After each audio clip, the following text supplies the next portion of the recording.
दिल्ली से है जहां लोरमी में भीड़ ने बस को आग के हवाले कर दिया। टिंडोरी और बस जा रही थी, अचानक सामने से तेज रफ्तार पिकअप के आ जाने से हादसा हुआ।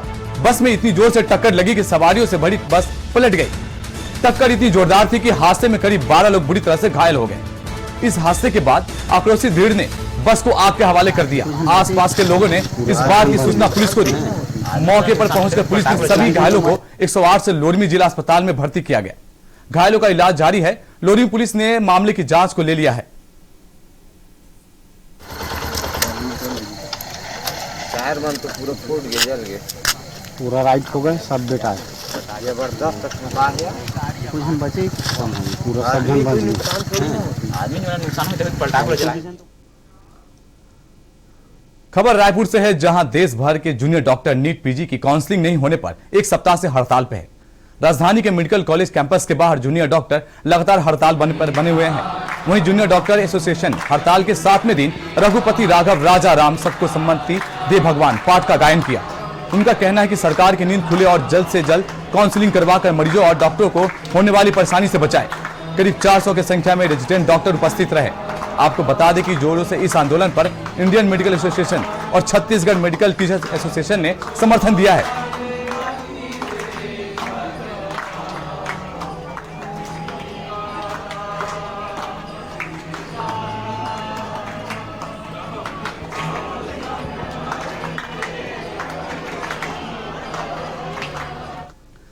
खबर राजनांदगांव से है जहां एक नगर निगम वार्ड ने नंबर 17 के उपचुनाव में कांग्रेस के चंद्रकला देवांगन को अधिकृत प्रत्याशी के रूप में मैदान में उतारा है। वहीं शहर अध्यक्ष कलवीर छाबड़ा की पसंद पर प्रदेश नेतृत्व में उन्हें उम्मीदवार घोषित किया है। हालांकि चंद्रकला देवांगन इससे पूर्व निकाय चुनाव में 2 बार हार का सामना कर चुके हैं। यह भी सच है कि चंद्रकला देवांगन पिछले चुनाव में कम अंतर से पराजित हुई थी, जबकि रीना पटेल को 500 से अधिक बीजेपी का हार का सामना करना पड़ा था। वहीं नामांकन भरने वालों में भाजपा की ओर से पूर्व पार्षद जमुना साहू ने भी पार्षद प्रत्याशी के लिए भरा है और सरिता सिन्हा पार्षद चुनाव के लिए नामांकन प्रस्तुत किया।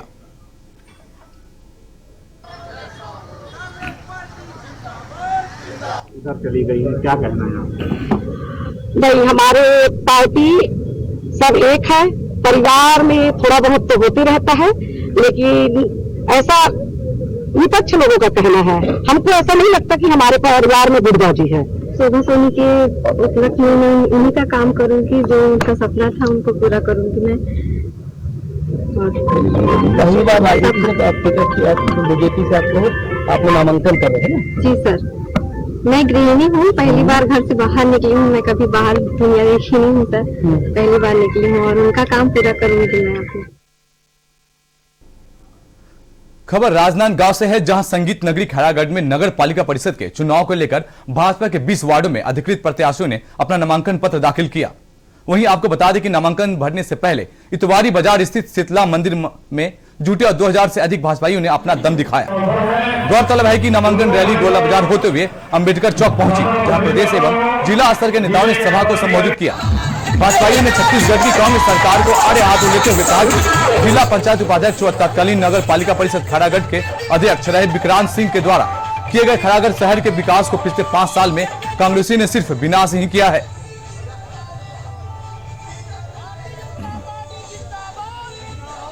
चुनाव हो रहे हैं और इस नगरीय निकाय चुनाव का इंतजार भारतीय जनता पार्टी एक लंबे समय से कर रही थी, क्योंकि जिस तरीके से 3 वर्षों की भूपेश बघेल की सरकार के काम में विशेषकर शहरी क्षेत्रों में, नगरीय निकाय क्षेत्रों में विकास के तमाम काम जो ठप हुए हैं, जनता में एक बड़ा आक्रोश है। और लोग ये आश्चर्य कर रहे हैं कि 15 वर्ष तक डॉक्यूमेंट्री की सरकार के समय लगातार काम होते थे। आखिर ऐसा कौन सा ग्रहण लग गया है कि 3 वर्ष के अंदर में सड़क, नाली, पानी, जो मूलभूत आवश्यकताएं होती हैं नगरीय निकायों की, उस पर किसी भी प्रकार का काम नहीं हो रहा। और इस चुनाव में हम बड़े मुस्तैदी के साथ में हमारे कार्यकर्ताओं में उत्साह है। आज नामांकन का अंतिम दिन था। कानपुर से बड़ी खबर आ रही है। डिप्टी सीएम दिनेश शर्मा का कानपुर दौरा है। दिनेश शर्मा कानपुर पहुंच रहे हैं। जवाहर नगर मुख्य बहादुर विद्यालय पहुंचेंगे डिप्टी सीएम। दोपहर 1 बजे जीआईसी मैदान में विभिन्न योजनाओं का करेंगे लोकार्पण। उप मुख्यमंत्री दिनेश शर्मा भाजपा पदाधिकारियों से करेंगे चर्चा। डिप्टी सीएम दिनेश शर्मा का कानपुर दौरा। जवाहर नगर मुख्य बहादुर विद्यालय पहुंचेंगे डिप्टी सीएम। दोपहर 1 बजे जीआईसी मैदान में विभिन्न योजनाओं का लोकार्पण करेंगे deputy CM. Deputy CM Dinesh Sharma Bhajpa पदाधिकारियों से करेंगे बैठक। डिप्टी सीएम दिनेश शर्मा का कानपुर दौरा।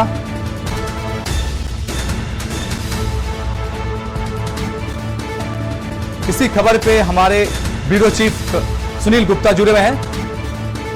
सुनील जी, जिस तरह से कानपुर आगमन हो रहा है डिप्टी सीएम का, सुरक्षा को लेकर किस तरह की व्यवस्थाएं की गई है? देखिए, डिप्टी सीएम की सुरक्षा को लेकर के सारी व्यवस्थाएं पूरी कर ली गई हैं, क्योंकि ये कार्यक्रम सवेरे यहाँ पर कई जगह पर है। इसके अलग-अलग थाना क्षेत्रों को अलग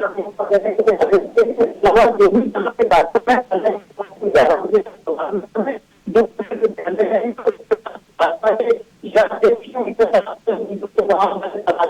मुख्यमंत्री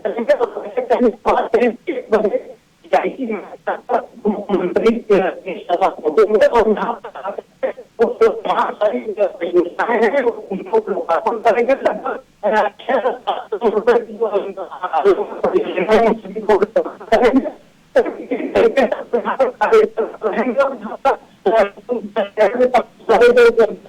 कराए जा चुके हैं, उनका उसका भी वो लोकार्पण करेंगे। इसके अलावा जो कई योजनाएं हैं जो प्रस्तावित थी अभी तक का, जिनकी शुरुआत नहीं हो पाई थी, उनको शिलान्यास भी उनको करेंगे। तो इन सब तमाम कार्यक्रमों के बाद करीब 2:30 बजे वो वापस लखनऊ के लिए रवाना हो जाएंगे। फिलहाल जो कानपुर की बात करें, जो उनकी सुरक्षा व्यवस्था को लेकर के, तो तमाम सारी तैयारियां हैं वो पूरी कर ली गई।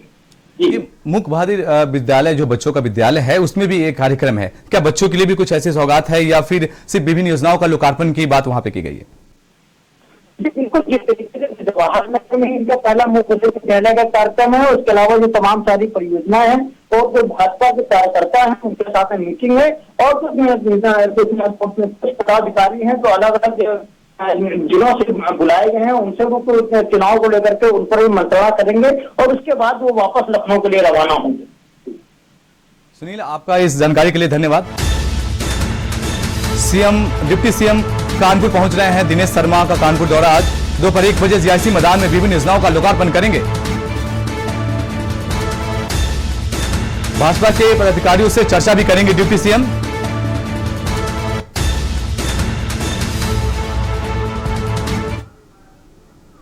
रुकते यहां एक छोटे से ब्रेक के लिए। आप देख रहे हैं के न्यूज, खबरों का सारथी। The Navy gives me the opportunity to serve my motherland. The Navy gives me the opportunity to safeguard my nation. The Navy gives me the opportunity to secure my country's waters. The Navy gives you more. Indian Navy, an ocean of opportunities.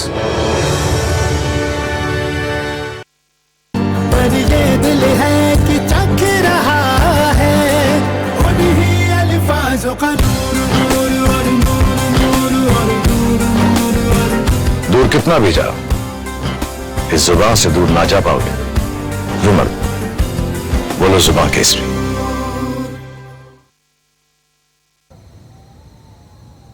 अरे भगवान, क्या निहार रही हो? कुछ नहीं जी, सोच रही हूँ कि आज हम भी इस लायक हुए कि अपनी बेटी को अच्छे से विदा कर पाए, वरना मैं तो सोचती थी अपनी छोटी सी किसानी भी कर्ज के बोझ के तले दबी हुई है। कहाँ हम अपनी बिटिया को कुछ दे पाते। सच कह रही हो, वो तो भला हो सरकार की ईमानदार सोच का, जिसकी वजह से हमारे जैसे न जाने कितने किसानों का कर्जा माफ हो गया और पीएम किसान योजना से मिलने वाले पैसों की वजह से खाद पानी के लिए दोबारा किसी साहूकार से कर्जा नहीं लेना पड़ा। इसीलिए आज इज्जत से सर उठाकर जी पा रहे हैं। हाँ। गरीब को अनाज अनाजा किया, किसान का कर्जा माफ, पिछले पेमेंट जो रोके थे किया गन्ने का बकाया साफ बनाए हैं, घर घर में पानी लाए हैं, गांव शहर की सड़कों को सबको चौचक बनवाए हैं, सबको चौचक बनवाए हैं। जो दिल्ली दूर होती थी अब उसको पास लाए हैं। पहले बर्थडे मनते थे अब श्रद्धा के दीप जलाए हैं, श्रद्धा के दीप जलाए हैं। बेटियां सुरक्षित भई, मिली खुशियां सभी को नई, खिली मुरझाए चेहरों पे मुस्कान है, भी आशाओं को एक नई उड़ान है।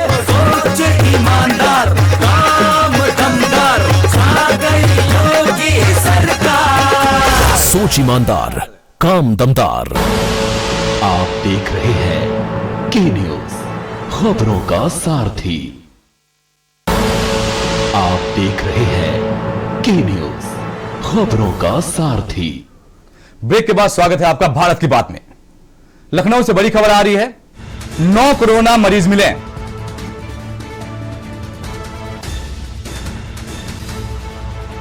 8 मरीजों को अस्पतालों से किया गया डिस्चार्ज।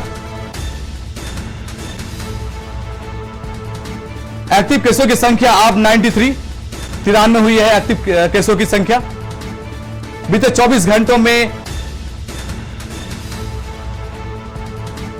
8 मरीजों को अस्पतालों से किया गया डिस्चार्ज। एक्टिव केसों की संख्या अब 93 हुई है।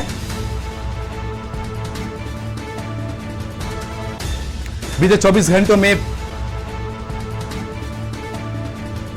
प्रदेश का रिकवरी रेट 98.7% पहुंचा। प्रदेश में कोरोना के 9 नए मरीज मिले। 8 मरीजों को अस्पतालों से किया गया डिस्चार्ज। एक्टिव केसों की संख्या अब 93 हुई।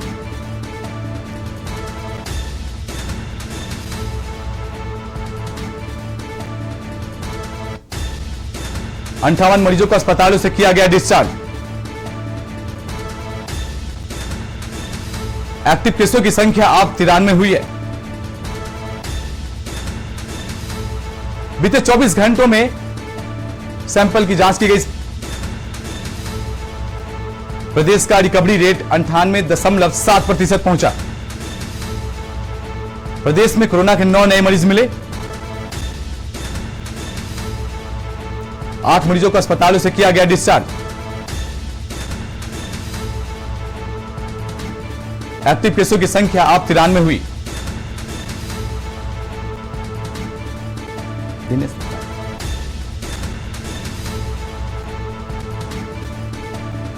इसी खबर पर हमारे ब्यूरो चीफ दिनेश त्रिपाठी जुड़ चुके हैं।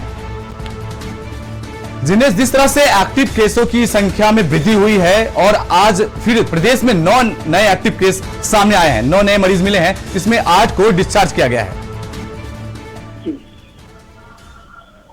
जी, उत्तर प्रदेश सरकार पूरी तरह से नए वेरिएंट को लेकर सतर्क है। वह स्वास्थ्य विभाग सहित सभी प्रशासनिक अधिकारियों को अलर्ट कर दिया है, जिसके तहत बस अड्डे, एयरपोर्ट, रेलवे स्टेशनों पर चेकिंग और जांच की प्रक्रिया शुरू हो गई है। लगातार उस पर कड़ी निगरानी रखी जा रही है।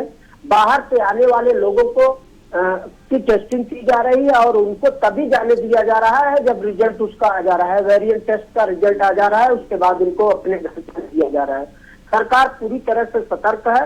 जैसे मरीजों की संख्या बढ़ रही है वैसे वैसे सरकार नियमों में भी कड़ाई दे रही है लगातार, कि बाहर से आने वाले लोगों के साथ साथ भीड़ न इकट्ठा हो। सभी जिला प्रशासनिक अधिकारियों को सरकार की तरफ से गाइडलाइन जारी हुई है। सोशल डिस्टेंसिंग का पूरी तरह से पालन हो। जैसे जैसे मरीज बढ़ रहे हैं उसको देखते हुए सरकार ने नए नए नियम रोज बना रही है और उसका पालन करवाने की पूरी कोशिश कर रही है। दिनेश जी, जिस तरह से एक्टिव केसों की संख्या 93 हुई है, अभी 93 बताया जाए, और सैंपलिंग की जांच की अगर हम बात करें तो 1,54,458 सैंपल की जांच की गई है। सैंपल की जांच की संख्या में बढ़ोतरी हो रही है, लेकिन फिर भी जिस तरह से मरीज मिल रहे हैं उसको लेकर सतर्कता लोगों को बरतनी चाहिए कि नहीं?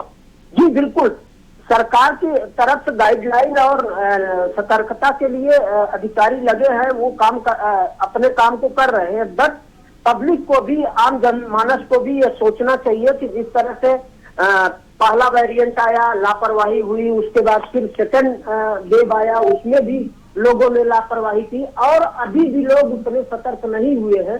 लोग बिना मास्क के और भीड़ों को अवॉइड नहीं कर पा रहे हैं।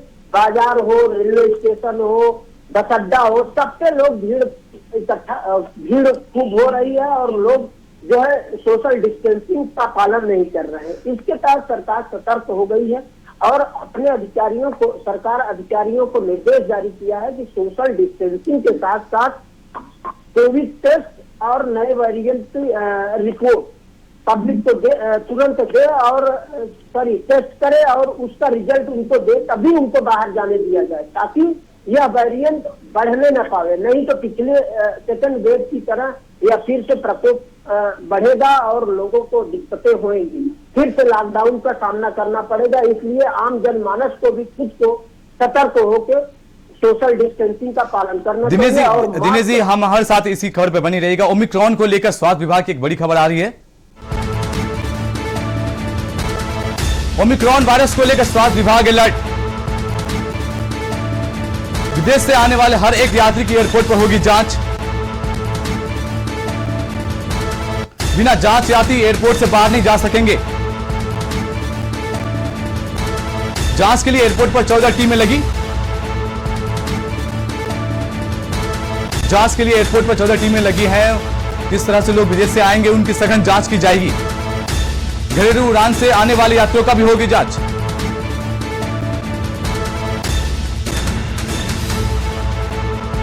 विदेश से आने वाले यात्रियों का 8 दिन क्वारंटाइन होना पड़ेगा, होम क्वारंटाइन में रहना पड़ेगा, इनको यह निर्देश है। इसी खबर पर पूरी जानकारी के लिए हमारे साथ ब्यूरो चीफ दिनेश जुड़ चुके हैं। दिनेश, जिस तरह से ओमिक्रॉन का खतरा भारत में लगातार बढ़ता जा रहा है, भारत सरकार भी हाई अलर्ट पे है। बाहर से आने वाले, खासकर जो विदेश से यात्रा करके अपने देश में आते हैं, उसके लिए भी सघन जांच की व्यवस्था की गई है। 14 टीमें बनाई गई है। जी, आपको बता दें कि केंद्रीय स्वास्थ्य मंत्रालय द्वारा जारी गाइडलाइन को पालन कराने के लिए उत्तर प्रदेश सरकार पूरी तरह से सतर्क है। पिछले हफ्ते ही सीएम अभिषेक प्रकाश के नेतृत्व में लखनऊ एयरपोर्ट पे एक बैठक की गई थी, जिसमें उन्होंने निर्देश जारी किया था केंद्रीय स्वास्थ्य संगठन के गाइडलाइन के तहत कि उत्तर प्रदेश में जो भी विदेश से आने वाले लोग हैं उनकी यही एयरपोर्ट पे ही टेस्टिंग हो। अगर टेस्ट उनकी पॉजिटिव आती है तो उनको 14 दिन क्वारंटाइन किया जाएगा। 14 टीमें बनाकर डीएम और सीएमओ ने यह गाइडलाइन जारी किया और इसका पालन पूर्णतः अच्छा किया जा रहा है। एयरपोर्ट पर 14 टीमें जो लगाई गई हैं, वो चाहे विदेश से आ रहे हो या घरेलू दिल्ली, मुंबई, कोलकाता, जहां से भी लोग लखनऊ में आ रहे हैं, एयरपोर्ट पे उतर रहे हैं, उनका पहले टेस्टिंग हो रहा है और रिजल्ट आने के बाद ही उनको एयरपोर्ट से बाहर किया जा रहा है। अगर उनको थोड़ा भी संदेह हो रहा है तो उनको 14 दिन तक क्वारंटाइन किया जा रहा है। दिनेश, जैसा सेकेंड जो दूसरी लहर है उसके बाद जिस तरह से लापरवाही जनता ने किया, लोगों ने करना शुरू कर दिया, बिना मास्क के घूमने लगे, उसके बाद जो ओमिक्रॉन का खतरा भारत में, खासकर विदेशों के बाद भारत में जिस तरह से लगातार खतरा बढ़ रहा है, WHO ने भी सतर्क किया था भारत को, उसके बावजूद भी इस तरह की लापरवाही देखने को मिल रही है। सिर्फ एयरपोर्ट के साथ साथ बस स्टैंड या छोटे छोटे संस्थानों पर भी इस तरह के नियम लगाने चाहिए। जी, तो बता दें कि आम जनता भी सतर्क नहीं है, जबकि इतनी भयावह स्थिति सेकंड वेव में हुई थी, वो चाहे लखनऊ हो या देश के कोई कोना हो, जो स्थिति लोगों ने देखी है, जो लोगों ने भोगा है, उसको भी अभी उनको वो लगता है कि भूल गए हैं। जैसे अभी आप कभी भी निकल जाइए, एयरपोर्ट हो, बस अड्डा हो, रेलवे स्टेशन हो, निकल जाइए तो लगता है कि जैसे यहाँ कोरोना आया ही नहीं था। लेकिन 1 साल पहले ये स्थिति थी कि लोग यहाँ जान बचाने के लिए उनको लाले पड़े थे कि कैसे जान बचाया जाए। बावजूद इसके लोग अभी न सोशल डिस्टेंसिंग का पालन कर रहे हैं, न मास्क लगा रहे हैं। लोग तो यहाँ तक सरकार बराबर कोरोना नहीं था, एक समय ऐसा था कि रिजल्ट 0 था, उसके बाद भी लोग जो है सरकार हमेशा गाइडलाइन जारी करके इसका सोशल डिस्टेंसिंग का पालन करने का निर्देश जारी करती थी, लेकिन पब्लिक जो है उसको भूल गई थी और अब लापरवाही ये खतरा बनता जा रहा है। लोग अब सतर्क हो रहे हैं फिर से, लेकिन सेकेंड वेव और फर्स्ट वेव को देखते हुए आम लोगों को भी यह ध्यान में रखना चाहिए। दिनेश, पूरी जानकारी के लिए हमसे पूरी जानकारी साझा करने के लिए धन्यवाद आपका। ओमिक्रॉन को लेकर स्वास्थ्य विभाग अलर्ट पे है। विदेश से आने वाले हर एक यात्री की एयरपोर्ट पर होगी सघन जांच।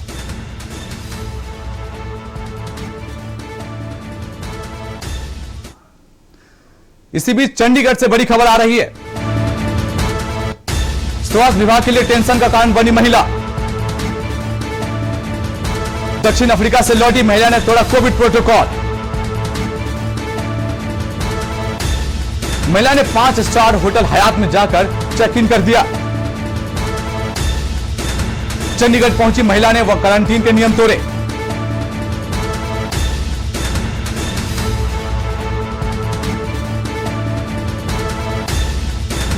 प्रशासन ने दिए सख्त आदेश।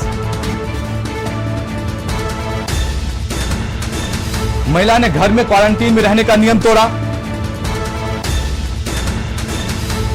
एक 5 सितारा होटल चली गई। स्वास्थ्य विभाग के लिए टेंशन का कारण बनी महिला।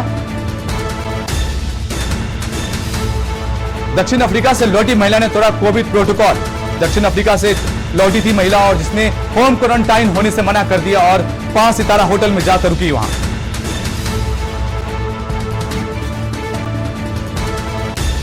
महिला ने क्वारंटीन के नियम तोड़े हैं।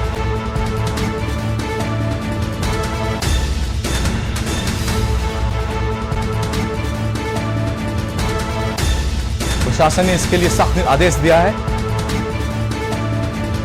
महिला ने घर में क्वारंटीन में रहने का नियम तोड़ा। एक 5 सितारा होटल में चली गई महिला। स्वास्थ्य विभाग के लिए टेंशन का कारण बनी है महिला। दक्षिण अफ्रीका से लौटी महिला ने तोड़ा कोविड प्रोटोकॉल।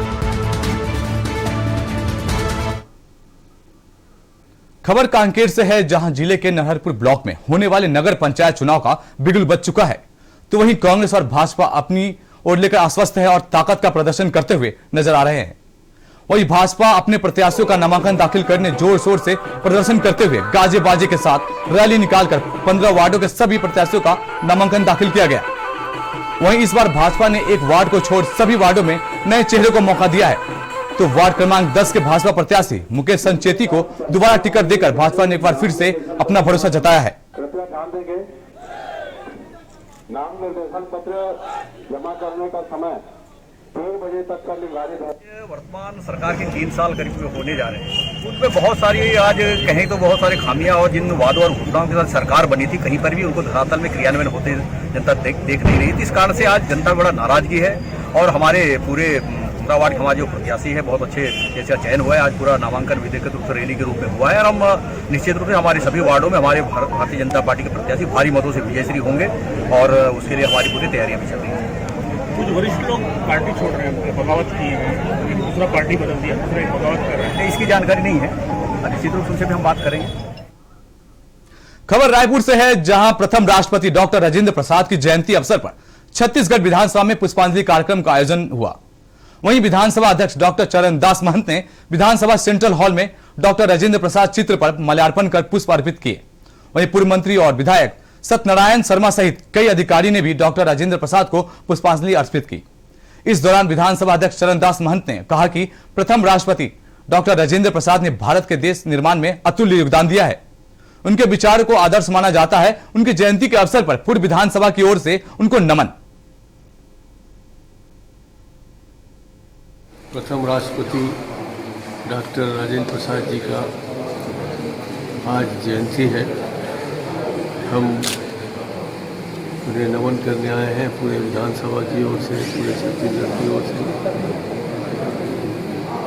सत्य राजेंद्र प्रसाद जी ने जितनी नम्रता के साथ